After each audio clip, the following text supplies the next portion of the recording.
Good evening. So good to have you with us this evening. This is something that we are doing a few times this year with our elders. We call it Shepherd Talk, and we're speaking with each one of our elders individually on a particular topic. Tonight, of course, is the topic of spiritual growth. I have Tim Smith with us. The purpose of this whole dialogue is to learn something about spiritual growth, but the overall purpose of this series is to get you to see our elders and get to know them a little better from a different perspective. I think what I said the last time when Larry Bell was up here is we want to give you a look into the heart of these men that serve you and serve alongside you. I'm going to start by just asking Tim to tell a little bit about himself, kind of what he does, who his family is, how long he's been here, all those kind of things. Well, first off, I'd like to say how much I appreciate the words of encouragement. Larry told me before I got up here, don't make us look bad. Thank you, Larry. My wife and I, Debbie, and we brought our family here in 2007. We celebrated our 11th anniversary here at Oldham Lane on July 15th of this month, and we have 3 children. Our oldest 2 girls live in Oklahoma City. They have professional careers going there now. They're on their own paycheck. And we have a son, Ethan, who's about to start his 2nd year at Harding. And my parents are both members here, Maxie and Travis Smith, and my dad served as an elder here for some time as well. So it's been a great place to call home. Fantastic. Well, we're going to start with just a simple question with hopefully a simple definition. What is spiritual growth? How do you see spiritual growth? You know, growing spiritually. That's it, huh? Okay. You know, this is going to go a lot better if you can expand on those questions a little bit. You know, when you think about spiritual growth, Chris, I think about our spiritual development. I think about our development from the time that we are newborns in Christ to the time that we continue, as we continue our study and continue to grow, you know, for the rest of our lives. And to borrow a quote from one of the greatest intellects of modern time, Chris McCurley. There we go. I've heard Chris say on several times when he's talking about worship, for example. He says, worship is a deliberate act. I've heard you say that several times. And spiritual growth is no different. It's a deliberate act. It's not something that you just happen to, you know, just fall into. If you want to have spiritual growth, it requires some positive change in your life. And to make change, that means you have to do some things differently. So it may be that you have to look at your calendar and look at your daily calendar activities and see how you're going to fit in more Bible study. It may be that you have to figure out how you're going to adjust your prayer life, what type of conversations you're going to have, what types of events you're going to attend. It's a combination of things, but it takes a deliberate act in order to grow spiritually. Okay, so we move from the what to the why. Why is it important? Why do we need to grow spiritually? I know I'm not the only one that sees the mire that the world can create. You know, the world can be kind of like quicksand. It can be all-consuming. You can fall into that mire, and before you know it, you're just totally consumed by the quicksand. And that's what the world offers. But what Jesus offers, he offers us a lifeline. He offers us a line out of the mire. He offers us a way out. I think about what the basic teachings are of Christianity. I look at the Beatitudes in Matthew chapter 5. Think about this. Comfort for those that are struggling. Humility, putting others before yourself. Seek to be right with God. Have mercy on others. Strive for a life of purity and be a peacemaker. Now, if you can incorporate all of those things into your daily life, think about the positive, the positive turnaround that you're going to have. If you're struggling in any of these areas of being a peacemaker, if you're struggling with knowing how to comfort individuals, man, the Bible is full of stories. Scripture is full of stories that show us how to do these things. But think about this is, you know, Jesus offers us such a positive lifestyle. When I think about Jesus himself, what were his priorities? You know, Jesus didn't come he came to give us an avenue to heaven. He came and offered us salvation.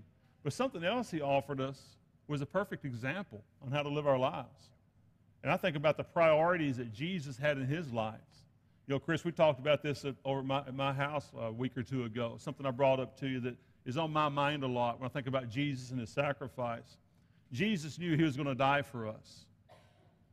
You ever think about the time period that he chose to die? You know, what if Jesus had said, hey, God, how about if I come to earth in 2018 and I'm executed in the state of Texas, then you slip a needle in my arm and put me to sleep and it's all done. You know, he could have come at any time. But Jesus came to die during the time of the earth when it was the most barbaric stage. And that's what, and he did that for a reason. Look at the way he lived his life, what his priorities were, and look at the way he chose to die for us. And so there's a lot of lessons to be learned in that. Okay, so you start with the what, you go to the why. So let's think about the how. I mean, if we're going to implement this practically, what are just some simple things that we can do to grow spiritually? I was reading an article some time ago, and a guy had a quote in this article, and I wish I could give the proper credit, but I don't remember the title of the article or who wrote it. But there are several things, and I got this first line here from him, and I thought about several other things along the way. But this one line that I got from this article I thought was very profound. He said, be a river, not a swamp. You know, think about that in a spiritual context. You know, I doubt I have to elaborate a whole lot on that for most of us to really figure out what that means. But, you know, in John chapter 7 and verse 38, Jesus says, rivers of living water will flow from the heart of those who believe in me. Rivers of living water will flow from the believers' hearts. You know, when you think about a stream, think about one of these beautiful streams that come from the top of the mountains, the snow-capped mountains. We've seen those. We see them on commercials. We see the people out there in the beautiful streams, and it's like purity. The water is so crystal clear. You can see the fish swimming in the bottom. You know, and it just continually flows. The river it never stops. And then you think about the opposite. You think about the stagnant swamp. Water comes in and just sits, and bacteria begins to grow. It becomes you can't consume it. And it lets very little water out. As a believer, as these blessings flow into our lives, it's our obligation as Christians to allow these blessings to flow out to other people and to keep the stream alive.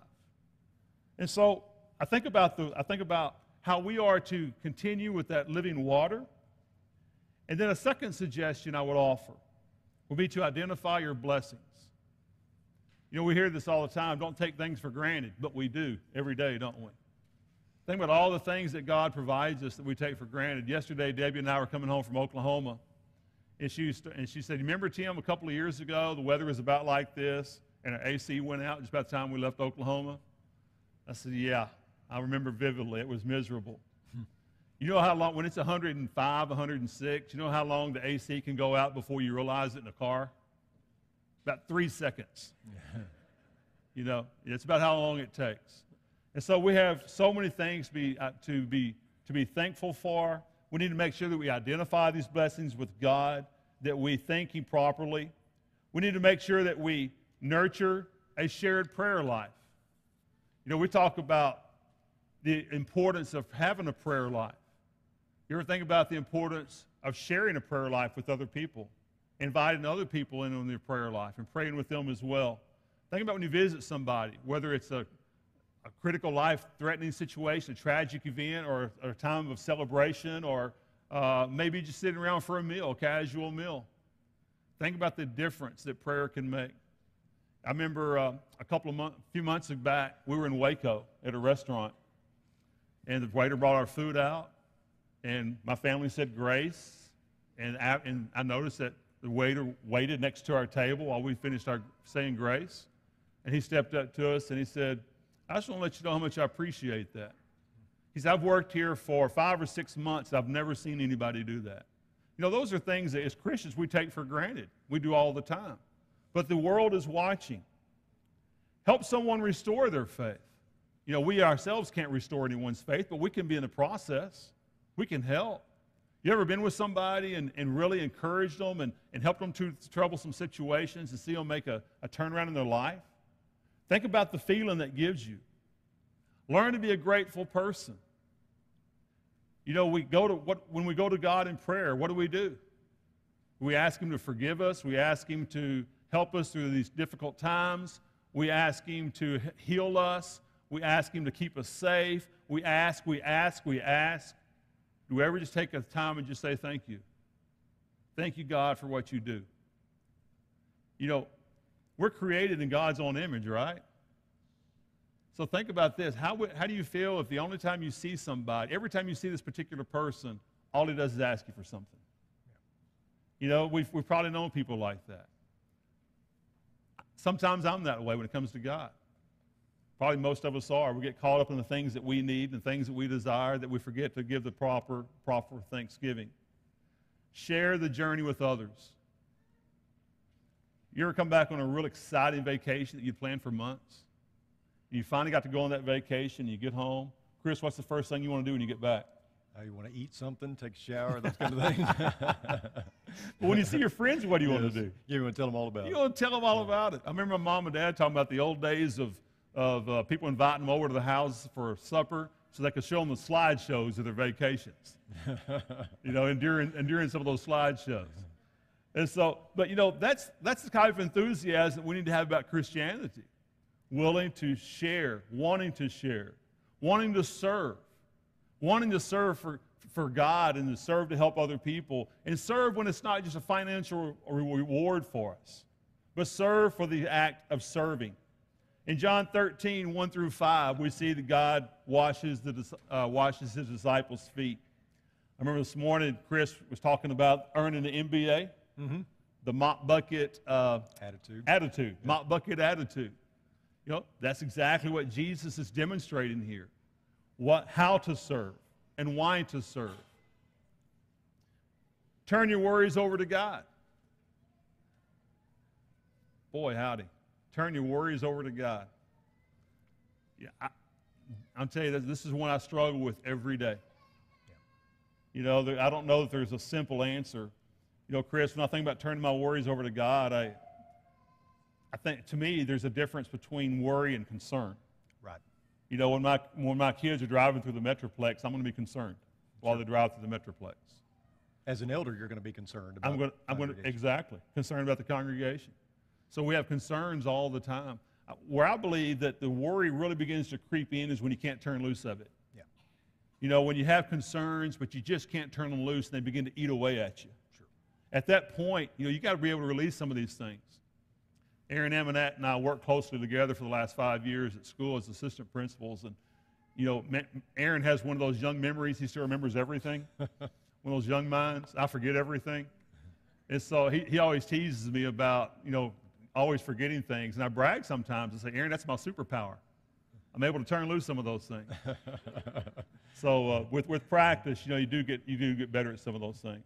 And lastly, you know, in Psalms 55:21, give your burdens to the Lord, and He will take care of you. And spread love wherever you go. Folks, that's what we do. That's what we're called to do as Christians. I want to read a quote here from someone that we're all familiar with, Mother Teresa. When I saw this quote, I thought, man, this is really profound when you're talking about love. She says, spread love everywhere you go. First of all, in your own house. Let no one ever come to you without leaving better and happier. Be the living expression of God's kindness. Kindness in your face, kindness in your eyes, kindness in your smile, kindness in your warm greeting.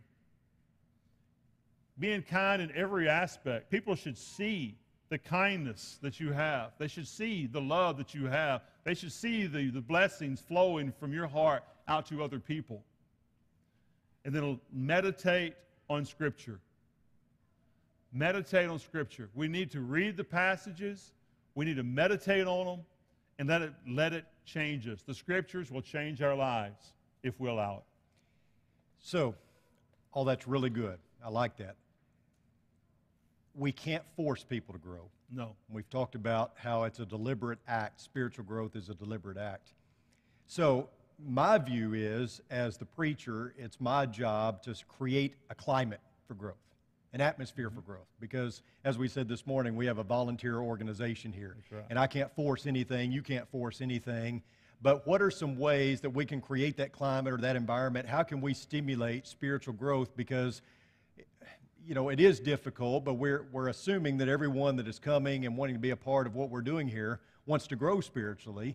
So how do we help them? What can we do? You know, Chris, it's almost like we're on the same page here. Yeah. I mean, it's like we talked about this beforehand. You know, we've heard the old adage about the greatest sermon ever preached is the one that you live. Mm-hmm.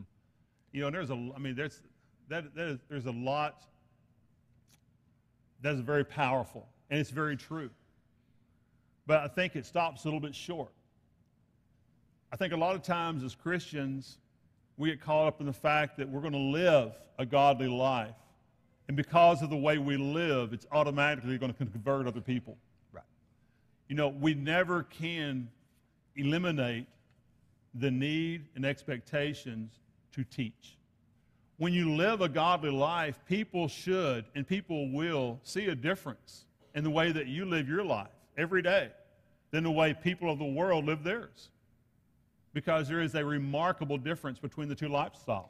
Well, and as you say that, I'm reminded of that tagline that I get on emails sometimes from other preachers and things. I think it's attributed to St. Augustine that says, preach the gospel at all times, if necessary, use words. Mm-hmm. And I always think about that. It's always necessary to use words, but what you're saying is they're both necessary. Both necessary. The influence as well as letting that open the door to speaking it. That's exactly what it's about, is that when people see that difference, it's an opportunity to open up conversations.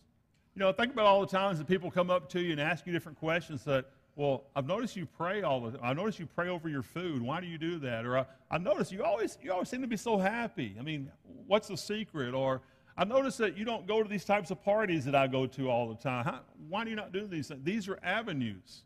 When people see that you're living a different lifestyle, they're curious. Natural curiosity. Sure. And so those are teaching moments. Those are times to really teach people, let them know about who Jesus is, what your beliefs are, and why you believe the way that you do. And so those are golden opportunities. I want to throw this out there also, Chris.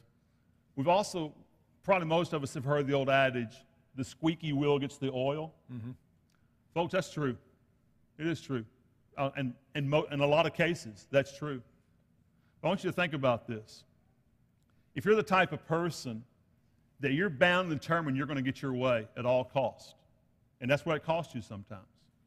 You go to the supervisor, and you chew on the supervisor, you yell at the supervisor, you call him everything in the book, you still don't get what you want, you go to the next person up the ladder, and finally, you create such havoc that it comes a point where you may get what you want just so they can get you satisfied and get rid of you.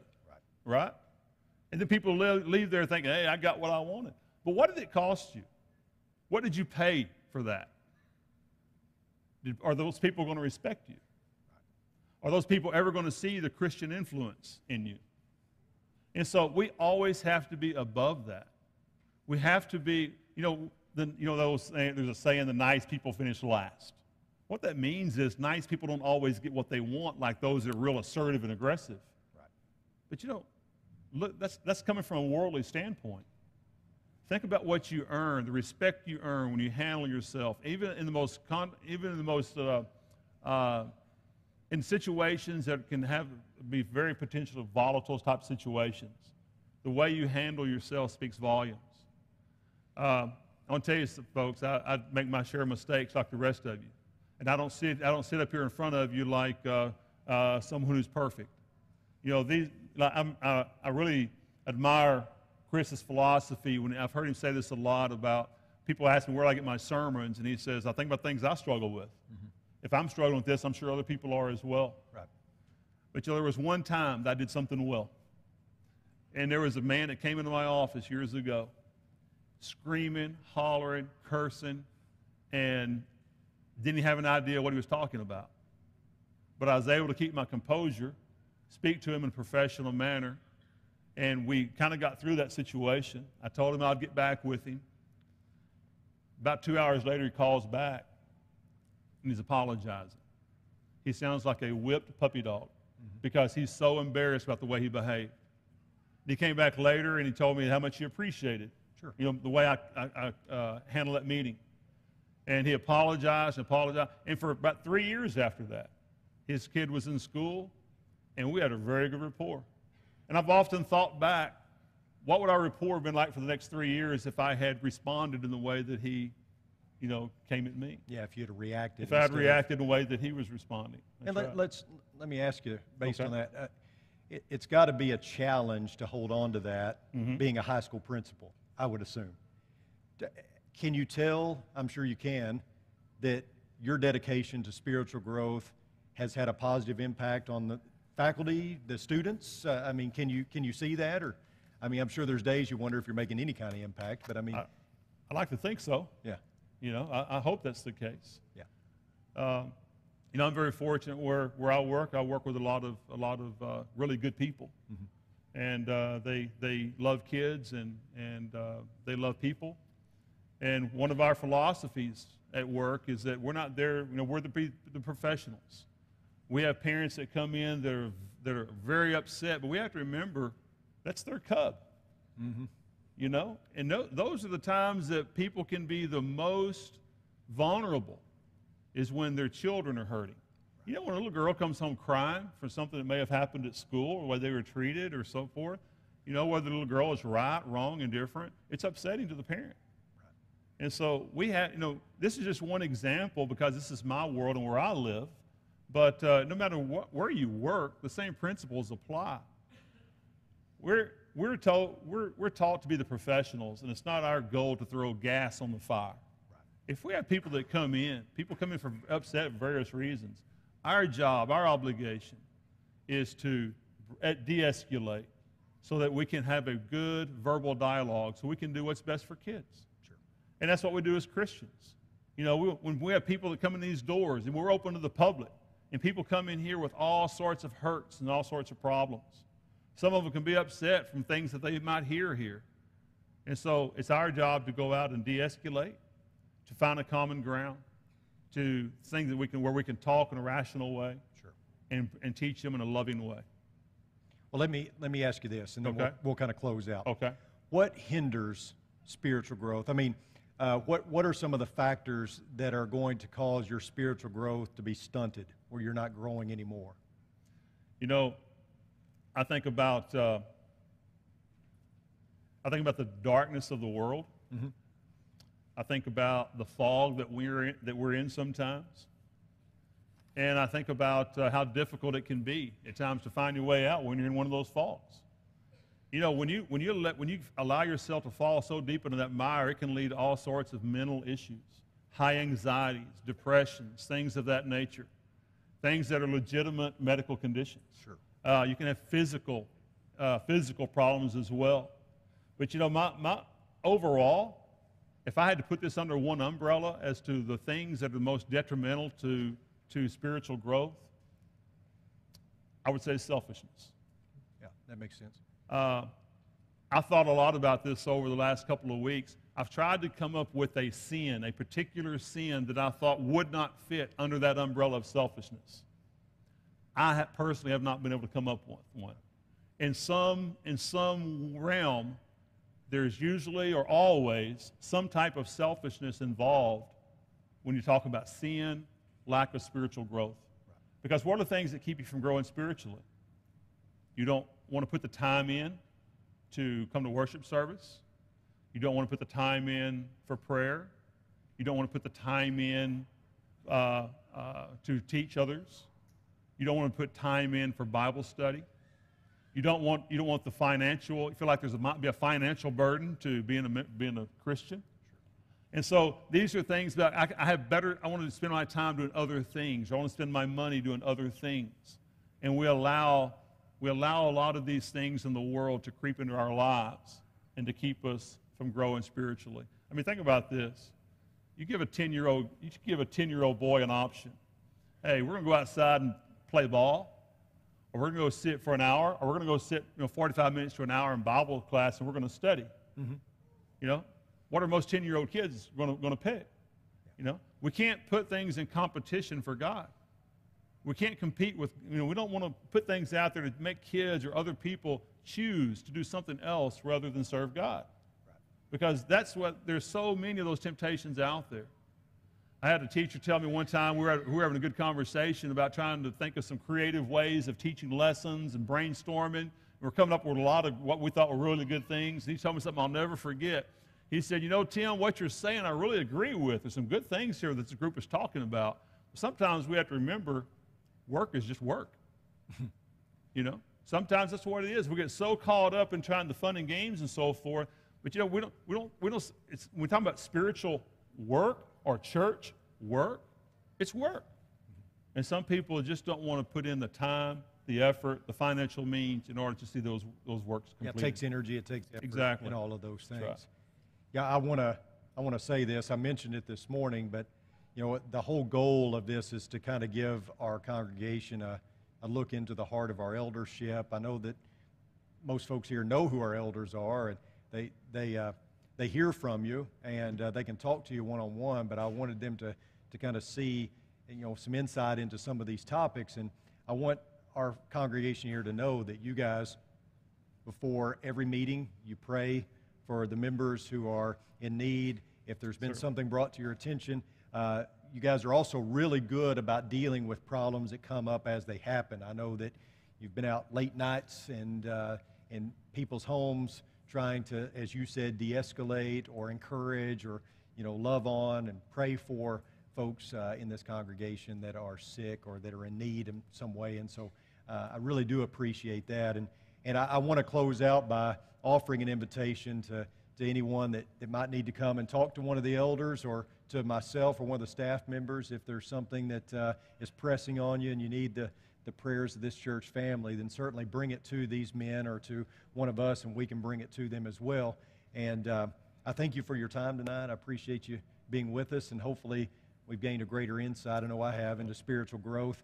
And again, if we can help you in some way, please let us know. If you'd like to study the Bible, if you're ready to put on Christ in baptism, Stephen's going to lead us in a song, and so we'd invite you to come forward as we all stand and as we sing.